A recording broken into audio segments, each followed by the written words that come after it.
नमस्ते, कसे आहात सर्व? मस्त रहा, स्वस्थ रहा, घरच्यांसाठी छान छान पदार्थ बनवत रहा।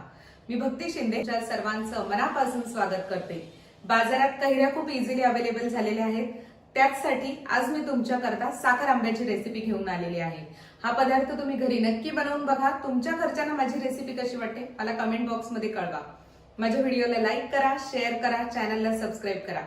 सगळ्यात महत्त्वाचं बेल आयकॉन दाबायला विसरू नका, जेणेकरून माझ्या रेसिपी तुमच्यापर्यंत लवकरात लवकर पोहोचतील। चला तर वळूयात साहित्याकडे। इथे आपण 1 किलो कैरी स्वच्छ धुवून साल काढून मग किसून घेतलेली आहे। इथे साधारण 350 ग्रॅम साखर आहे, 5 ते 6 अख्खी वेलची, 4 लवंग, 10 ते 15 केसरच्या काड्या, पाव टीस्पून मीठ आणि पाव टीस्पून वेलची पूड। कढईमध्ये आपण इथे 2 टीस्पून गावठी तूप घेतलेले आहे। त्यामध्ये लवंग सोडूया। लवंग तुपात परतवल्यामुळे लवंगचा फ्लेवर खूप छान जाणवेल। लवंग फुटू द्यायची नाही आपल्याला। इथे लगेचच यामध्ये आपण किसलेलं कैरी घेऊया।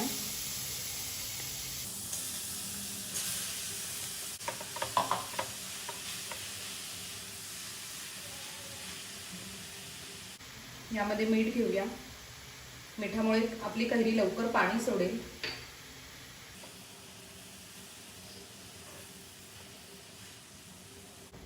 आता यामध्ये आपण साखर घेऊया।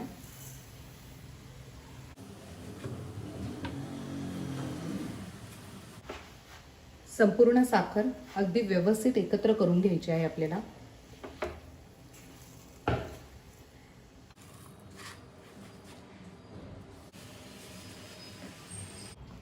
आपली साखर विरघळायला सुरुवात झाली आहे। लगेचच यामध्ये केसरच्या काड्या घेऊया, जेणेकरून साखर आंबा शिजेपर्यंत केसरच्या काड्यांचा रंग खूप छान येईल। वेलची सुद्धा आपली फोडून घालूया, त्यामुळे वेलचीचा सुद्धा फ्लेवर खूप छान जाणवेल।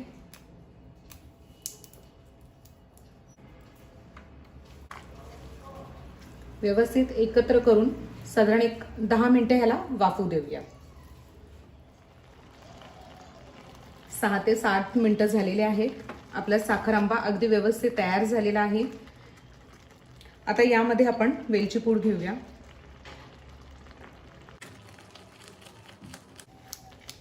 केसरमुळे तुम्ही बघू शकता आपल्या साखर आंब्याला रंग सुद्धा खूप सुरेख आलेला आहे। साधारण अजून 2-3 मिनिटांसाठी याला वाफू देऊया, जेणेकरून जो आपला साखरेचा पाक झालेला आहे ते थोडंसं घट्ट होईल आणि साखर आंबा आपला थोडासा घट्ट तयार होईल। आपला साखर आंबा अगदी व्यवस्थित तयार झालेला आहे। आता आपण गॅस बंद करूया आणि साखर आंबा थोडासा थंड झाला की एका सर्विंग बाउल मध्ये घेऊया। तुम्ही बघू शकता आपला साखर आंबा अतिशय छान तयार झालेला आहे।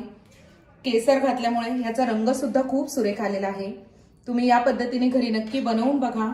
तुमच्या घरच्यांना माझी रेसिपी कशी वाटते मला कमेंट बॉक्स मध्ये कळवा।